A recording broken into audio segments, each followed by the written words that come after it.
ኢትዮ ቴሌኮም የተጋነነ ዋጋ ጭማሪ በማድረጉ ምክንያት ተጠቃሚው ስጋት ላይ መውደቁ ተገለጸ። ከደምቢ ዶሎ ተነስቶ ወደ አዲስ አበባ ይጓዝ በነበረ የህዝብ ማመላለሻ አውቶቡስ ስር ተደብቆ ከ600 ኪሎ ሜትር በላይ የተጓዘው የ10 ዓመት ታዳጊ በሰላም መገኘቱ ተሰማ። የሄሎ ታክሲ ባለቤት በቁጥጥር ስር ዋለ።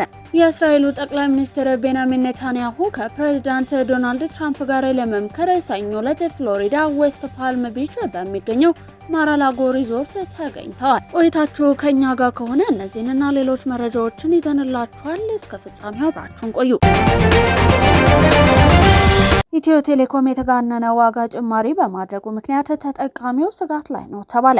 ኢትዮ ቴሌኮም የ23% አማካይ የዋጋ ማስተካከያን አድርጓል።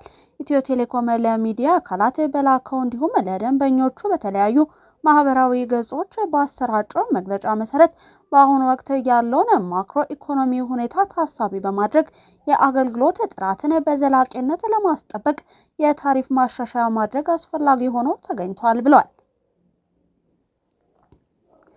እናም የአገልግሎት ጥራትን በዘላቂነት ለማስጠበቅና የቴክኖሎጂ አቅሙን ለማሳደግ የሚያስችል ስትራቴጂካዊ የታሪፍ ማስተካከያ በዛሬው ዕለት ይፋ አድርጓል። በዚህ መሰረት ኢትዮ ቴሌኮም በአማካይ የ23% የዋጋ ጭማሪን ማድረጉን አስታውቋል። በቴሌብር በኩል ጥቅል ሲገዛ የነበረው የ10% ቅናሽ ወደ 20% ከፍ እንዲል ተደርጓል። ዋጋቸው ያልተቀየሩ ጥቅሎች በርካታ ደንበኞች የሚጠቀሙባቸው 38 የተለያዩ ጥቅሎች ላይ ምንም አይነት የዋጋ ጭማሪ አልተደረገም። ዲጂታል አካታችነትን ለማስቀጠል ዝቅተኛ ገቢ ያላቸው የህብረተሰብ ክፍሎች የሚጠቀሙባቸው የ1 ብር፣ የ2 ብር፣ የ5 ብር እንዲሁም የ1 ሰዓት ጥቅሎች ባሉበት እንዲቀጥሉ ተወስኗል። ኢትዮ ቴሌኮም የዋጋ ጭማሪው ለኢትዮጵያውያን የዲጂታል አገልግሎት ተጠቃሚነት ቀጣይነት እንዲሁም የሀገሪቱን አካታች የዲጂታል ኢኮኖሚ ግንባታ የሚያፋጥን እንዲሆን በማሰብ ተመጣጣኝ እንዲሆን ማድረጉን ገልጿል።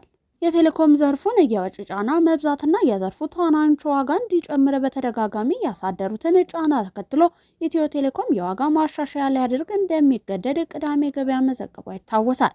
ከደምቢ ዶሎ ተነስቶ ወደ አዲስ አበባ ይጓዝ በነበረ የህዝብ ማመላለሻ አውቶቡስ ስር ተደብቆ ከ600 ኪሎ ሜትር በላይ የተጓዘው የ10 ዓመቱ ታዳጊ በሰላም ተገኘ።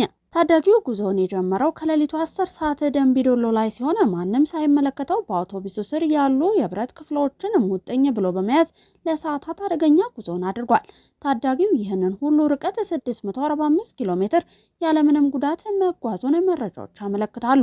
አውቶቡሱ ሆለታ አካባቢ ሲደርስ ከታችኛው ክፍል የሚወጣ እንግዳ ድምጽ የሰሙ ተሳፋሪዎች ለሹፌሩ ጥቆማ ይሰጣሉ። መኪናው ቆሞ በተደረገ ፍተሻም ታዳጊው ከአውቶቡሱ ስር በህይወት ወጥቷል። ጉዳዩ በአሁኑ ወቅት በአስኮ ፖሊስ ጣቢያ ሪፖርት የተደረገ ሲሆን አሽከርካሪዎች ማንኛውንም ጉዞ ከመጀመራቸው በፊት የመኪናቸውን ደህንነትና ስር መፈተሽ እንዳለባቸው ትልቅ ትምህርት እየተሰጠበት ሆኗል። ታዳጊው በጉዞ ላይ ጉዳት ደርሶበት ቢሆን ኖሮ ሾፌሩ ለከባድ የህግ ተጠያቂነት ይዳረግ ነበር። በመሆኑም ቅድመ ጥንቃቄ ወሳኝ ነው ሲሉ ጉዳዩን የተከታተሉ አካላት ገልጸዋል። የሄሎ ታክሲ ባለቤት በቁጥጥር ስር ዋለ። የትራንስፖርት ተሽከርካሪዎችን እናስመጣለን በሚል በ127 ሰዎች ላይ ከባድ የማታለል ወንጀል የፈጸሙ ተጠርጣሪዎችን በቁጥጥር ስር አውሎ ምርመራ እያጣራ መሆኑን የአዲስ አበባ ፖሊስ ጠቅላይ መምሪያ አስታውቋል። ዜጎች በአነስተኛ ቅድመ ክፍያ የመኪና ባለቤት እናደርጋለን በማለት በ127 ሰዎች ላይ ከ130 እስከ 350 ሺህ ብር የተቀበሉ ሁለት ተጠርጣሪዎች ላይ በከባድ የማታለል ወንጀል ክስ ምርመራ እየተጣራባቸው እንደሚገኝ ተገልጿል። አቶ ዳንኤል ዮሐንስ የሄሎ ታክሲ ባለቤትና ስራ አስኪያጅ፣ ወይዘሪት እንግዳ የሺጥላ እንዲሁም ሌሎች መኪና አስመጪ ነባዮችና ተባባሪዎቻቸው በፈጸሙት ከባድ የማታለል ወንጀል ክስ ክትትል ሲደረግባቸው እንደነበረ ፖሊስ ገልጿል። ፖሊስ ግለሰቦቹ ከዚህ ቀደም በተለያዩ ጊዜያት ዜጎችን በማደራጀት በትንሽ ክፍያ የመኪና ባለቤት እናደርጋችኋለን በሚልና ባልተገባ መንገድ የበርካታ ዜጎችን ሕይወት አደጋ ላይ ጥለዋል ብሏል። በአቋራጭ ለመክበር በማሰብ ከድሃው ዜጋ ገንዘብ በመሰብሰብ ያልተገባ ጥቅም ለማግኘት የሚሹ ግለሰቦችም ይሁኑ ተቋማት ከድርጊታቸው ሊቆጠቡ ይገባል ያለው ፖሊስ መሰል የማታለል ድርጊት ውስጥ በሚገቡት ላይም ተገቢውን ሕጋዊ እርምጃ እንደሚወስድ አሳውቋል። በህንፃዎችና በቤቶች ውስጥ የፀሐይ ኃይል መጠቀምን አስገዳጅ የሚያደርግ ፖሊሲ የተዘጋጀ ነው ተባለ። ኢትዮጵያ ያላትን የፀሐይ ኃይል በሙሉ አቅሟ ለመጠቀም የሚያስችሉ ተግባራትን እየተከናወኑ መሆኑን የውሃና ኢነርጂ ሚኒስቴር አስታውቋል። በሚኒስቴሩ የኢነርጂ ልማትና መረጃ መሪ ስራ አስፈጻሚ አቶ መስፍን ዳቢ በሁሉም ህንፃዎችና ቤቶች ውስጥ የፀሐይ ኃይል አጠቃቀምን በሂደት አስገዳጅ ለማድረግ የሚያስችል የፖሊሲ ማዕቀፍ እየተዘጋጀ መሆኑን ለመናኸሪያ ሬዲዮ ገልጸዋል። ኢትዮጵያ ያላትን የፀሐይ ኃይል አቅም የመለየትና በምን መልኩ ጥቅም ላይ መዋል እንደሚቻል የሚያሳዩ ጥናቶች መጠናቀቃቸውንም አስረድቷል።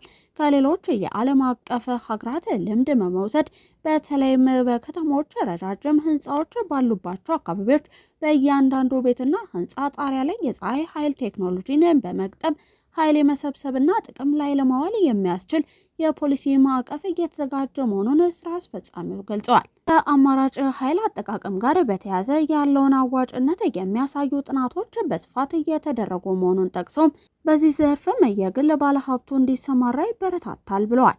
በሁሉም ህንፃዎችና ቤቶች ውስጥ የፀሐይ ኃይልን መጠቀም በስፋት ሲጀመር እንደ ሀገር የሚያጋጥመውን የኤሌክትሪክ ኃይል መቆራረጥ በዘላቂነት ሊያስቀር እንደሚችል አቶ መስፍን ዳቢ አመልክተዋል።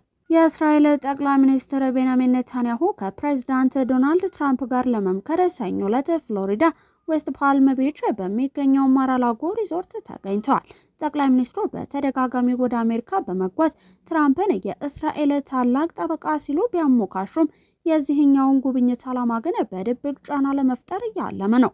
ኔታንያሁ በጋዛ የሚገኘው የሐማስ ኃይል ላይ ጠንከር ያለ እርምጃ እንዲወሰድ እንዲሁም በኢራን የባለስቲክ ሚሳይል ፕሮግራም ላይ አሜሪካ ጥብቅ አቋም እንድትይዝ ይፈልጋሉ። ነገር ግን የዚህ ጊዜ አቀባበል የተለየ ሊሆን እንደሚችል ተገምቷል። ራሳቸውን የሰላም ፕሬዝዳንት አድርገው የሚስሉት ትራምፕ አሜሪካ በመካከለኛው ምስራቅ ተጨማሪ ጦርነት ውስጥ እንድትገባ አይፈልጉም። በዚህ ምክንያት እስራኤል በቅርቡ በሶሪያና በሌሎች አካባቢዎች በወሰደችው ወታደራዊ እርምጃ ደስተኛ ለመሆናቸው ተጠቁሟል። ትራምፕ በጥቅምት ወር ወደ ቀጠናው ተጉዘው ያጸደቁት የጋዛ የተኩስ አቁም ስምምነት አጣብቂኝ ውስጥ ገብቷል። እስራኤል በጋዛ የምታደርገውን ጥቃት በመቀጠሏ እንዲሁም ስምምነቱ ወደ ሁለተኛው ምዕራፍ በፍጥነት መሸጋገር ባለመቻሉ ፈተና ገጥሞታል። አሜሪካ የሐማስ ትጥቅ መፍታትን መልሶ ግንባታ እንዲሁም የጋዛን አስተዳደር የሚመለከተውን ሁለተኛውን ምዕራፍ በፍጥነት ተግባራዊ ማድረግ ትፈልጋለች። የዚህ እቅድ አካል የሆነውና በትራምፕ እንዲሁም በሌሎች የዓለም መሪዎች የሚመራው የሰላም ቦርድ እንዲቋቋም የታቀደ ቢሆንም እስራኤል ግን ሐማስ ሙሉ በሙሉ ትጥቅ ሳይፈታ ከጋዛ ለመውጣት እያንገራገረች ነው። ምንም እንኳን ትራምፕ ለእስራኤሉ ፕሬዝዳንት ይስሐቅ ሄርዞግ ጥሪ በማድረግ ኔታንያሁ ከሙስና ክስ ምህረት እንዲደረግላቸው እየጠየቁ ቢሆንም በሁለቱ መሪዎች መካከል ያለው የግል ግንኙነት ውጥረት የሚታይበት ነው። የቀድሞ የመካከለኛው ምስራቅ ተደራዳሪ የሆኑት አሮን ዴቪድ ሚለር እነዚህ ሰዎች እርስ በርስ የሚተማመኑ አይመስለኝም ወይም ይዋደዳሉ ማለት ይከብዳል፣ ነገር ግን ይፈልጋሉ። ትራምፕ የሰላም እቅዳቸው እንዳይፈርስ ኔታንያሁ ያስፈልጓቸዋል። ኔታንያሁ ደግሞ ስልጣን ላይ ለመቆየት ትራምፕን ይፈልጋሉ ሲሉ ተናግሯል። በመሪዎቹ መካከል በበርካታ ጉዳዮች ላይ የሀሳብ ልዩነት አለ። በመጀመሪያ ደረጃም የኳታር ጉዳይ። እስራኤል ባለፈው መስከረም ወር የአሜሪካ ቁልፍ አጋር በሆነችው ኳታር ምድር የሐማስ መሪዎችን መግደሏ ትራምፕን አስቆጥቶ ነበር። ትራምፕ ይህ ድርጊት የሰላም ሂደቱን ያደናቅፋል በሚል ኔታንያሁ ለኳታር መሪዎች ይቅርታ እንዲጠይቁ አድርጓል። ሁለተኛ ሶሪያ እንዲሁም ሊባኖስ። ትራምፕ ከሶሪያው ፕሬዝዳንት አህመድ አልሻራ ጋር ያላቸውን መቀራረብ ከእስራኤል ፍላጎት ጋር ይጋጫል። እንዲሁም ዋሽንግተን በሊባኖስ ጉዳይ ዲፕሎማሲያዊ መፍትሄ ትሻ፣ እስራኤል ግን ወታደራዊ ኃይልን ትመርጣለች። በሶስተኛ ደረጃም ኢራን። ምንም እንኳን ትራምፕ ከዚህ ቀደም በኢራን የኒውክሌር ጣቢያዎች ላይ ጥቃት እንዲፈጸም ቢያዙም እስራኤል አሁንም በቴህራን የባለስቲክ ሚሳይል እንዲሁም ኒውክሌር እንቅስቃሴ ላይ ከፍተኛ ስጋት ስላላት አሜሪካ ጠንከር ያለ እርምጃ እንድትወስድ ትሻለች። ትራምፕ ከዩክሬኑ ፕሬዝዳንት ቮሎዲሚር ዜሌንስኪ ጋር ከተወያዩ ማግስት እየተደረገው ይህ የኔታንያሁ ጉብኝት የአሜሪካውን የውጭ ግንኙነት አቅጣጫ በተመለከተ ወሳኝ ፍንጭ ይሰጣል ተብሎ ይጠበቃል። የቱርክ ፖሊሶች የአይኤስ ተዋጊዎች ናቸው ከተባሉት ኃይሎች ጋር ተኩስ ተከፍቶ 7 ፖሊሶች መቁሰላቸውን የሀገር ውስጥ መገናኛ ብዙሃን ዘግበዋል። የቱርክ ቲአርቲ እንደዘገበው እሁድ ዕለት የተኩስ ልውውጥ በተደረገበት ወቅት በያሎቮ ግዛት ኤልማሊክ መንደር ውስጥ በሚገኝ መኖሪያ ቤት ውስጥ ፖሊስ ወረራ አድርጓል። መኮንኖቹ ከባድ ጉዳት እንዳልደረሰባቸው ብሮድካስቱ ዘግቧል። በአቅራቢያው የሚገኙ የቡርሳ ግዛት ልዩ ኃይሎች በአካባቢው ቀጣይነት ያለው የጸጥታ እርምጃዎችን ጨምሮ ድጋፍ ለመስጠት ዘመቻውን ተቀላቅለዋል። የአካባቢው ነዋሪዎች እንዲሁም ተሽከርካሪዎች በታለመው ቤት ዙሪያ ወደ አካባቢው እንዲገቡ አልተፈቀደላቸውም ሲል ቲአርቲ ዘግቧል። የያሎቫ ጠቅላይ ግዛት ደግሞ በአቅራቢያው ባሉ 5 ትምህርት ቤቶች ትምህርትን ማገዱ ተሰምቷል። ሐሙስ ዕለት የቱርክ ባለስልጣናት ከ124 ቦታዎች ላይ ወረራ ማድረጋቸውን እንዲሁም 115 የአይኤስ ተጠርጣሪዎች መያዛቸውን ተናግረዋል።